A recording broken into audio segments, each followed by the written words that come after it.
Olá pessoal, dando sequência às nossas aulas da parte de realimentação, agora nós vamos estudar o amplificador, né, com realimentação série-série. Tá? Nesse caso então, né, como a gente tem série na entrada, significa que na entrada nós temos tensão, né? Afinal de contas, a forma que eu tenho de subtrair uma tensão de outra para realimentação negativa é através da conexão em série, né?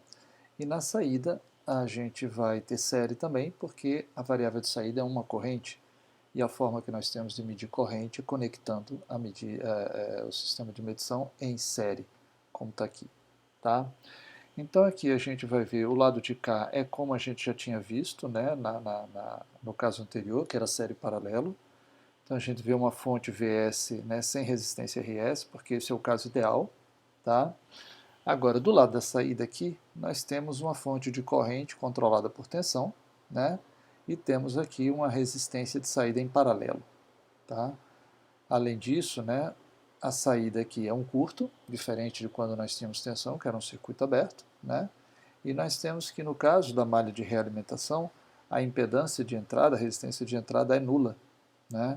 De modo a não carregar o amplificador do circuito A.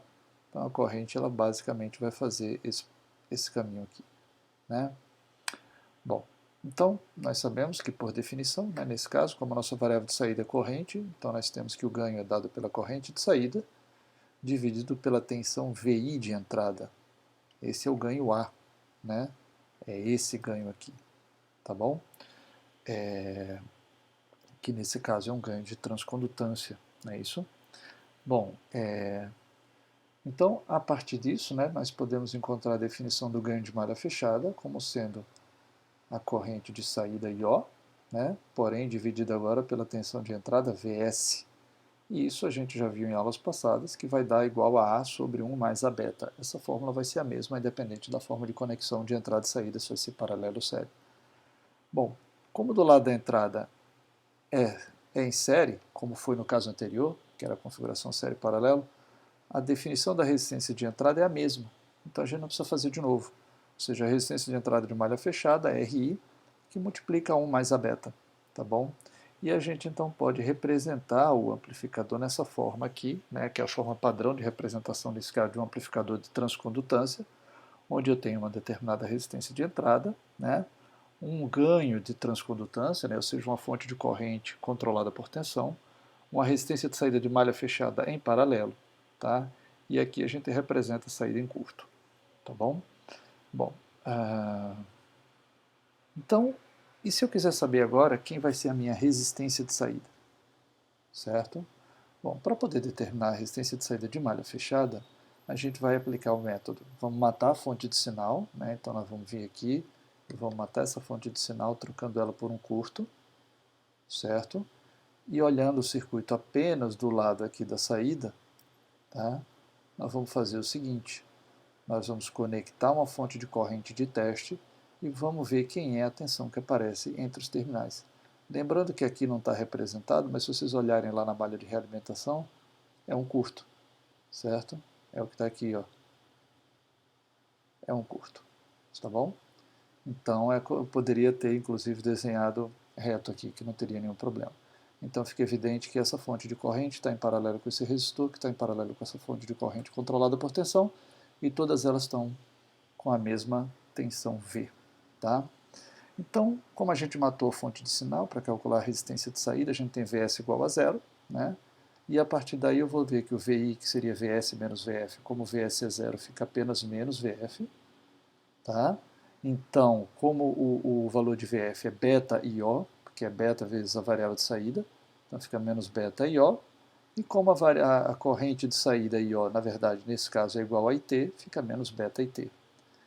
Então eu posso escrever que o valor da tensão V, tá, vai ser essa resistência vezes a corrente que passa por ela. Então aqui eu tenho essa corrente passando nesse sentido e essa corrente passando no sentido oposto. Então elas têm sinais opostos. Então aqui eu tenho II, que é essa corrente aqui, ó.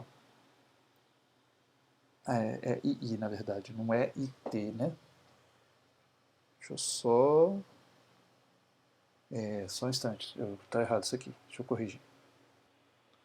Pronto, pessoal, corrigido. Na verdade, vamos manter a representação da figura. Ficou meio difícil, eu tive que dar um zoom, mas é IT mesmo, tá?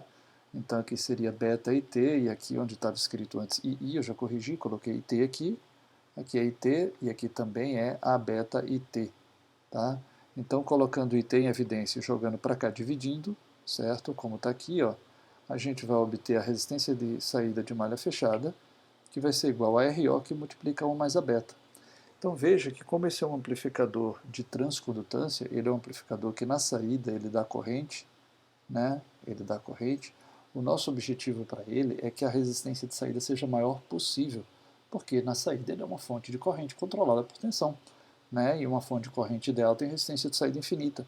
Então a realimentação, o que é que ela faz? Ela aumenta essa resistência de saída, tá? Então a gente vai ter uma resistência de saída de malha fechada maior do que a resistência de saída de malha aberta.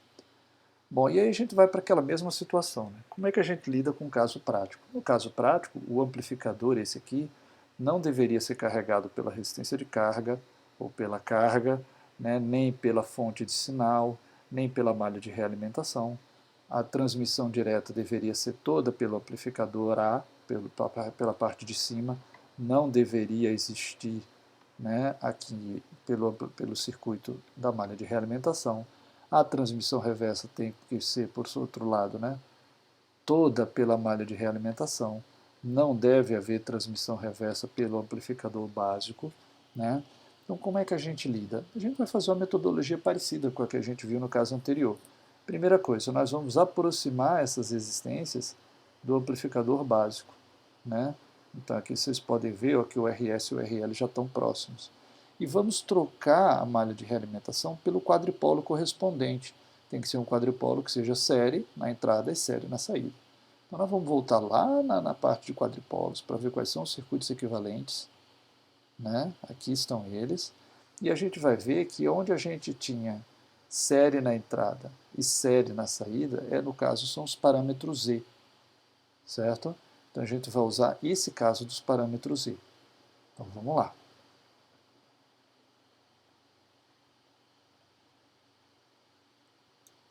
Então, trocando pelos parâmetros Z correspondentes, né, que seria isso aqui, né, a gente vai ter que esse Z11 aqui, a gente vai deslizar ele por aqui para perto também. O Z22 a gente vai deslizar ele por aqui para perto, para poder criar o novo amplificador A, né, que é o que está representado aqui, ó, igual nós fizemos na última aula, certo? Aí a gente agora precisa, então esse lado aqui já vai ficar ok, mas esse lado aqui eu vou ter ainda o Z21, né? E pelo que a gente está vendo aqui, ó, não deveria ter Z21. O que é Z21? Ele representa, né, uma fonte de tensão controlada por corrente. E a gente quer que essa tensão seja nula. Então Z21 tem que ser igual a zero para que eu possa substituir por esse curto e fazer com que a malha de realimentação fique semelhante ao caso ideal, né, com impedância do lado de cá nula. Tá? Então, como é que a gente vai fazer isso? A gente vai se agarrar naquela suposição, né, de que o Z21 da rede de realimentação, que seria esse aqui, ele é muito menor do que o Z21 do amplificador básico, que é o que está aqui dentro. Tá? Seria, por exemplo, esse cara aqui. Ó. Então, esse tem que ser muito maior do que o desse, de modo que esse possa ser desprezado. Né? Então é uma premissa, é uma suposição semelhante àquela que nós vimos também na aula passada. De forma análoga, bom, se assim for, a gente garante que a transmissão direta se dá toda aqui por cima e que aqui por baixo não vai existir, certo? Então a gente precisa poder fazer essa suposição. Tá? De forma análoga, é preciso que a transmissão reversa se dê toda por aqui e aqui por cima não exista. Como é que eu garanto isso? Fazendo com que o Z2, que é esse parâmetro aqui, da rede de realimentação, seja muito maior do que o Z12 do amplificador básico, certo? Que é o que vai estar aqui dentro desse cara aqui, né? Então, se eu puder garantir isso, eu garanto a outra condição que exige que a transmissão de realimentação se dê toda aqui pela malha de realimentação. Tá? Bom, podendo eu fazer isso, o beta vai ser o próprio Z12, né? E se a gente for lá nos parâmetros Z, né, se a gente olhar lá atrás, na aula sobre parâmetros de quadripolo, né, vamos voltar aqui um pouquinho, não vai ficar voltando toda hora, mas... Então está aqui os parâmetros Z, né, a gente quer determinar quem é o Z12, então a gente precisa matar esse termo aqui, que significa matar o I1, tá? A gente tem que matar essa fonte. Então a gente vai abrir o circuito do lado de cá e vai ver a razão entre V1 e I2, quando aqui não tem corrente do lado 1, certo? Então, basicamente, a ideia é essa, tá? E a gente vai poder fazer isso nesse nosso caso que estamos estudando agora. Então, está aqui, né, para o cálculo do beta, né, V1 sobre I2 quando I1 é igual a zero. Lembrando que vale aquela premissa, né, de abrir de um lado ou de outro de tal modo a destruir a realimentação. Tá? Então, como esse circuito ele é série, a gente sempre vai abrir o lado que a gente deseja, a gente sempre vai desfazer a realimentação, desculpe, abrindo. Né? Não, nesse caso aqui não tem nenhuma situação em que a gente vai desfazer a realimentação dando um curto. Né? A gente vai desfazer a realimentação abrindo. Então, por exemplo, eu quero saber quem é o R1 para poder colocar ele aqui. Né? Eu vou olhar para a malha de realimentação aqui pelo lado 1 e do lado 2 eu vou fazer de tal modo a destruir a realimentação. Como é um circuito que na saída ele mede corrente, para poder interromper a medição de corrente, eu abro o circuito. De forma análoga, o R22, eu vou determinar, olhando por inspeção, a resistência vista aqui pelo lado 2, quando eu destruo a realimentação do lado 1. A realimentação do lado 1 é feita como? Com a combinação de tensões em série. Então o jeito que eu tenho de desfazer isso é abrindo também. Tá bom? E outra vez aqui a questão do beta, né? O lado 1 eu vou desfazer a realimentação abrindo, do igual eu fiz aqui, né?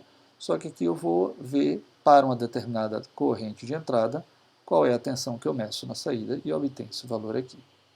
Por último, né, a gente já viu, né, que a resistência de entrada RI é a resistência de entrada do circuito A.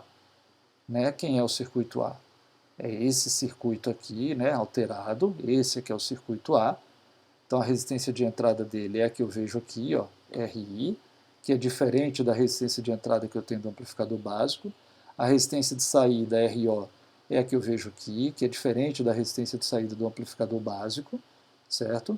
E a gente tem aqueles outros conceitos, né, que o Rin, né, é a resistência de entrada realimentada, descontando o RS. O RIF, ele inclui o RS, seria esse aqui, né? Não desenho, peraí. RIF. Seria essa resistência aqui, eu teria aqui incluindo o RS. Já o RIN é sem incluir o RS, é depois dele. Do mesmo jeito o ROUT, né, ele não vai incluir o RL, né? E se eu quiser saber com o RL, aí eu vou ter o ROF. Aqui fica fácil de ver. Ó. Né? O RIF é a resistência de entrada do circuito realimentado com o RS incluído. O ROF é a resistência de saída do circuito realimentado com o RL incluído. Enquanto que o RIN não inclui o RS e o ROUT não inclui o RL. Tá? O RI e o RO a gente já explicou, né?